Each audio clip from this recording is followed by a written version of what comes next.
Hey there, beautiful bride. I'm Jillian Rosich Kendrick, founder of My Best Wedding and MyWeddingPlanningCourse.com.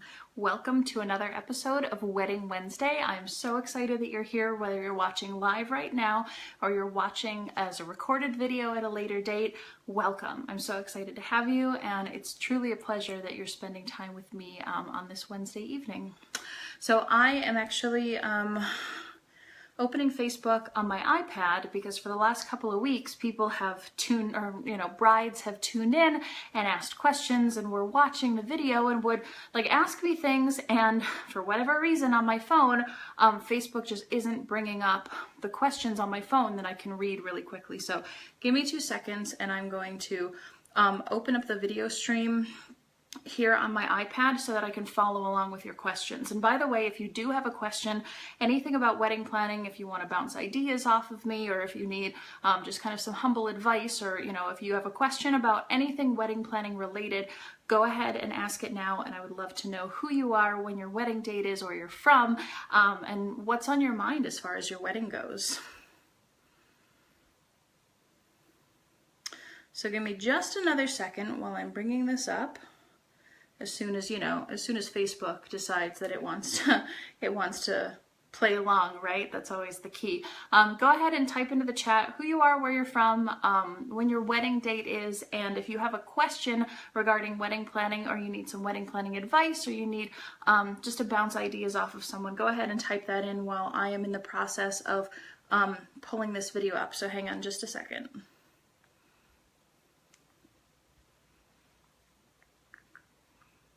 I hope everybody's having an awesome evening, and I'm super excited that you are here tonight on Wedding Wednesday. And it's saying that I need Flash Player on my iPad. Oh, that's hilarious. In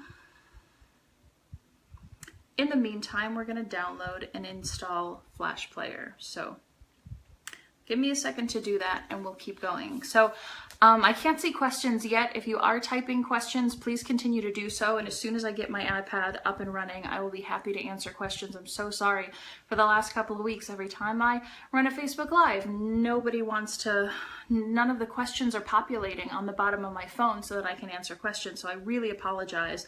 I'll be happy to answer any questions as soon as I can actually view them. So sorry about that. But in the meantime, let's talk about wedding planning.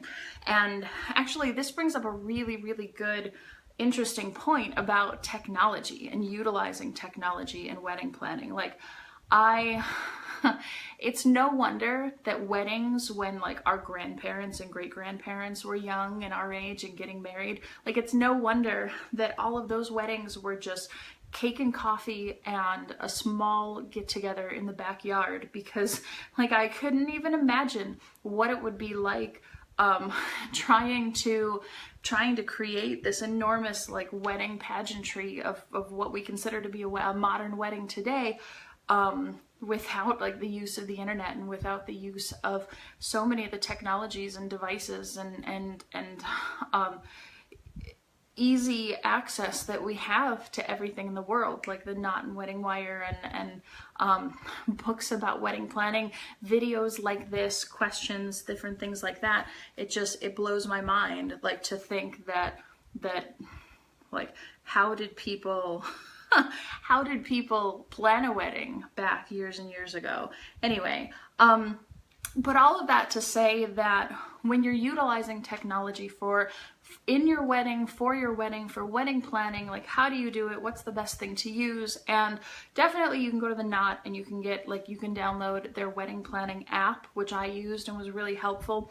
But I found that a lot of things were missing inside of that app. There was a lot of stuff that was missing in that app that wasn't available, or I had to add my own tasks, I had to add my own to-dos, because there just wasn't quite enough inside of the Knot app. Not to say that I'm not dissing it, I'm not talking trash about it, it's good, but there's a lot that you're gonna have to need and have to keep up with or whatever. So I'm still getting to this. So sorry guys, this is not my normal modus operandi to not have all my tech together. So I really apologize. Thank you for hanging on with me. But in terms of utilizing technology, what can you use? So whether you have iPhone or Android, there's tons of stuff out there, right? So you can get, like, on iPhone, the Reminders app. I love my Reminders app. And even when I'm running my business day to day, or like I have a grocery store list on my app that I use every single day, and I have other lists on my phone, on my Reminders app that I use every single day after day after day. And it's a really great way that I can say, hey Siri, in a half hour, remind me that I need to take out the trash. Or, hey Siri, tomorrow at 2 p.m., can you remind me that I need to take my aunt to the airport? Or, hey Siri, next Friday, can you, remind me to put on my makeup so that I can go to this tasting? Or can you remind me to send my flower list to my flower vendor, or my florist? Or, like, can you do, anything like that? And that's so helpful, because then it's out of your head, right? There's only so much brain space. There's only so much, like, front of memory space that we have and that we can utilize in a day. This is why people write things down. This is why people record stuff. This is why we have books and notepads, and we can utilize technology to work in our favor. So I definitely would say, if you aren't using your phone and using like a Reminders app or something like that, get one and start using it right away. And you can have like wedding vendors, wedding to-do lists, wedding that, and really utilize technology in your favor. So I highly, highly recommend that. I would also say you can kind of use them in tandem, or you can use one or the other depending on what you feel comfortable with. But I live on my calendar, and this is not just advice for wedding planning. This is definitely like advice that you can take with you for the rest of your life, is that I have, like, if I don't schedule blocks of time on my calendar of when to get things done, when to do stuff, when to take my aunt to the airport, when to make dinner, when to do laundry, when to, complete a project for a client, when to do this, that, and the other, it doesn't get done, right? Like, it doesn't happen. It's not, I don't have enough like front of mind memory that's constantly running to remember all of these things that I need to do in a single day. Oh, hi Sarah, hi Phoebe, awesome. So my comments are working, so that's great. That's awesome. Thanks guys. Mwah, love you. So if you're not utilizing calendars or reminder applications or some kind of a to-do list, whatever it is, you're really missing out on a golden opportunity to be organized in your life and to be organized in your wedding. And again, I try really hard to incorporate life lessons that you can take with you through your marriage and throughout the rest of your life. This is not just for wedding planning. It's really helpful for wedding planning. It's really important for wedding planning, but it's not the only thing, right? It's not like the only thing that you have to, like you're not going to be an unorganized person and then suddenly download an application and immediately get organized for your wedding, and then after your wedding, after the wedding day, you're never going to be organized again. Things don't work that way. Life doesn't work that way. And while you're in the process and the preparation of building a life together with another person, this is the time now to learn those skills and to get into that rhythm of life, and to start habits, to start really healthy, strong, good, organized habits and useful, hi Natasha, useful habits. Natasha, can you believe it? I can actually see comments tonight on my phone, and for the last 3 weeks I haven't been able to see anything, so I'm really excited about that. So if you guys have any questions about wedding planning, you have ideas, you have thoughts, you want to write them down, feel free to post them in the comment section, and I'll be happy to answer your questions, because I can finally see comments today. Yay! I really hope Facebook fixed that. But we're talking about technology in wedding planning, and not just in wedding planning, but it really should be preparation for your life, right? This is the time to build those skills, to get organized, to to learn about the other person and about your partner in crime, your partner for the rest of your life, and how you're going to be organized, how you're going to run your house, how are you going to manage children, how are you going to either, you know, whether you're a stay-at-home mom or you're going to be a working mom, or, you know, you're going to have one kid or you're going to have 10 kids. These are skills that you need to learn, and you need to learn them now, because again, you're not going to be a disorganized person, wake up one morning when you start wedding planning, be super organized and have everything perfect and to the T, and be type A with your 3-ring binders and your notebooks and your reminders.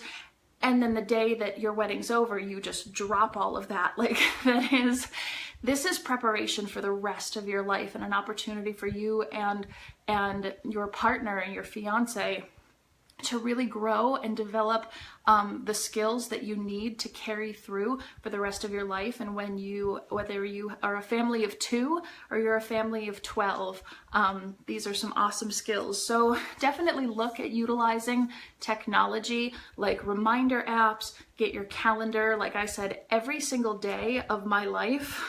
And I mean this with take this with a grain of salt, because I'm not perfect at it either, and I would never claim to be perfect at it. But every single day on my Google Calendar, that is when I wake up in the morning, I go to my office. That is the very first thing that I look at. I open up my calendar, even before email, before Facebook, before all of that. I look at my calendar and I say, okay, what do I have today? What do I have meeting-wise? Is there anything going on? And I block out chunks of time to get stuff done. Like, this project needs done, then I have to call this person, then I have to pick my sister up from the airport, and then I have to go to the grocery store, and then I have to blah, blah. All of that takes time. All of that takes preparation. All of that takes planning. And there are plenty of people that will say like, oh, I'm not really a planner, I can't really do that sort of thing.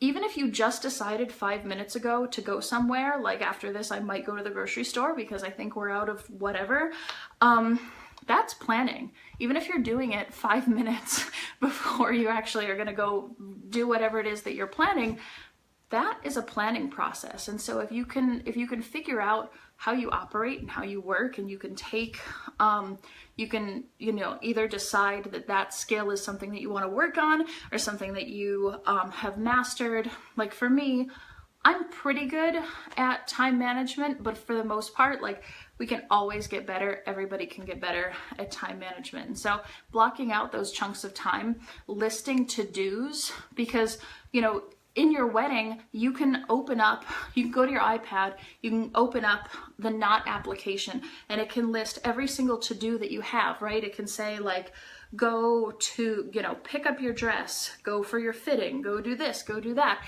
And that's great. And you need to know all of these things, and you need to have those lists, and you need to understand like the time frame in which to get those done, right?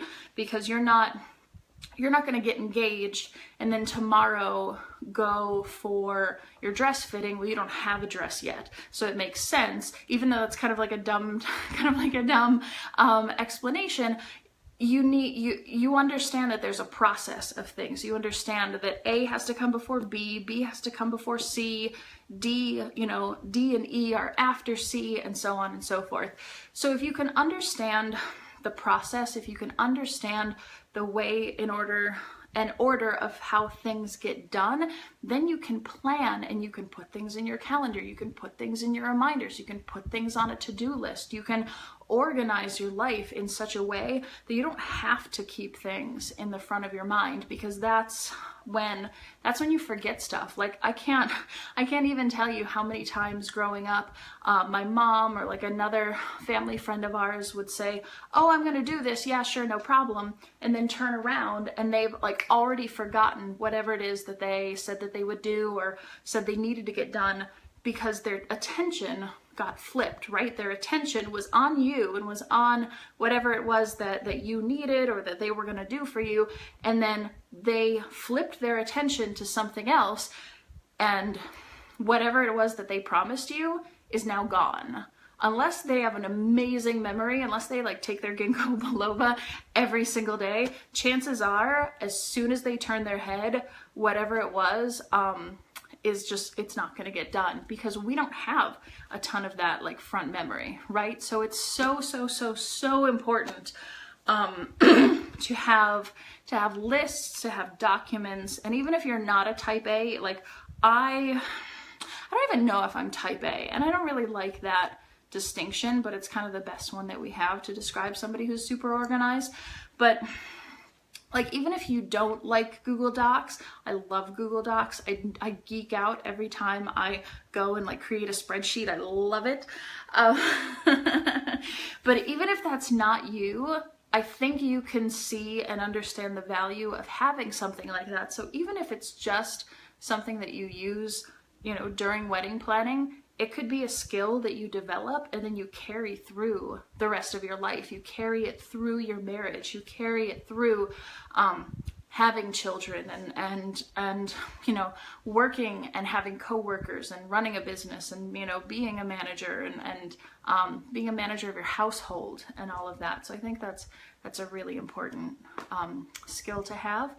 And I definitely would encourage you, if you, no matter what age you are, and even if you're in the process, say like my younger sister who's engaged and she's getting married, guys, oh my God, she's getting married in like 1 year and 1 month, like a year and like 22 days or something like that is so that's like her countdown.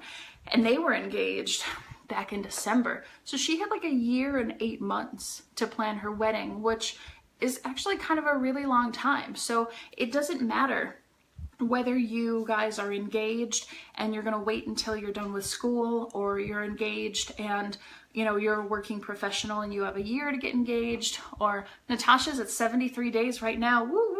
Oh my gosh, that's awesome. Congrats, girl. That's fabulous. So yeah, exactly. It doesn't matter what kind of engagement or what length of engagement you have. It doesn't matter like how long your wedding planning process is going to be. Take the opportunity now to like really learn those skills and really hone in on, you know, what is it that you do well and what is it that maybe you don't do so well. So for instance, communication is a huge one among couples, right? Communication, like at the end of the day, communication really is what can kind of make or break a marriage. And you could be a good communicator like for yourself or for people that you're used to being around, but like you could be a good communicator and your fiance could be a good communicator, but the way that you two communicate together, how you communicate to one another and how you communicate as a couple or as an entity, that is a whole nother ball game, right? And that's something that, honest to God, like you can go to marriage counseling and you can do all of that, and I would highly recommend you do, even just to get like a pre-marriage workbook. If you don't want to do the religious thing, or you don't like the stigma of counseling, totally fine. Get a workbook and like do some exercises and do like some brain thought, you know, sort of things, and have an opportunity to start developing those skills of communication, because they will help you so much during your marriage. And it's hard. Like, let me just say, even if you go down that route of doing a workbook or doing marriage counseling or something like that, good communication is something that you are constantly working on. It's like working out every day. You know, you have to work out every day. You have to eat every day. You have to brush your teeth every single day. That's just a few of the things in life that like you can't really ever get away from. You can choose not to brush your teeth, but there's obviously consequences to that. You could choose not to eat. There's consequences to that. You choose not to exercise. There's consequences to that. And so good communication and practicing good communication and really developing that skill with your partner, with your fiance or your spouse, is something that you can't just take a course on it and instantly you're an expert. This will be something like brushing your teeth, like eating every day, like exercising, that you have to work on every single day after day after day after day after day. And people who have been married for 10 years, 20 years, 50 years will tell you that even they are still working at it. And they might even people who have been married for a really long time and have never done that kind of work, they've never self-invested, they've never taken the opportunity to like take a course or have a plan or something like that. Some of them end up regretting it. Some of them get divorced, you know, blah, blah, blah. Anyway, but take the time now to really learn good communication skills, not just for yourself, but between you and your spouse, so that the two of you can talk together and so that you learn how to speak as an entity for your children, for your family, for your friends. And I promise you that will that will go so far when it comes to having a really good and positive marriage. So good luck with that. Natasha asks, hello again. Oh, I'm so happy Facebook is finally working. These stupid comments. Okay, my BFF Erica just asked me to be a bridesmaid in 2020, so I'll be sticking around for a while. Okay, very cool. I'll be telling her to start watching your show. Oh, yay. Thank you so much. That's so sweet. If any of you guys get value out of these videos, please, please, please, you do me a tremendous favor. Please feel free to share this out, and I'm happy to answer questions and chat with anybody who has needs some help or needs to, you know, get some to vent or get some ideas or whatever. So thank you for sharing this with Erica, Natasha. I really appreciate that. So I hope my hope for you truly with, you know, good communication and utilizing technology in your wedding is that you have that opportunity, like you have this incredible opportunity to learn these life skills and to do things in your wedding in preparation for your wedding that won't just stop when the DJ says like it's over, or when the bartender says it's final call.